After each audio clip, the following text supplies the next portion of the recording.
మేమైతే గోరెంచపోచమ్మ కడిపోతున్నాం, మా అత్తమ్మలు మా సిస్టర్. వెహికల్ మాట్లాడుకున్నాం. ఇది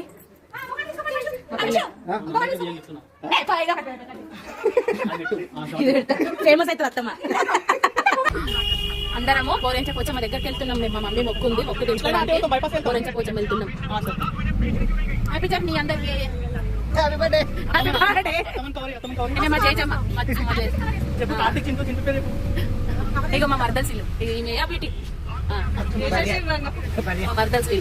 మేకర్ ఇట్లా కట్టేసుకున్నాం. ఇది టాయిలెట్ పోసింది, నేను ఏమన్నా డైపర్ వేసుకోవాలి అని చెప్పిన. అది మా అత్తమ్మ రీతి లేదా ఆయన ఎక్కువ అన్నది. మరి మాకు రీతి ఏడు దొరుకుతుందో కొంచెం చెప్పండి ఫ్రెండ్స్. తెచ్చుకుంటాం, కొనుక్కొచ్చుకుంటాం. రీతి ఏడు దొరుకుతుందా రీతి?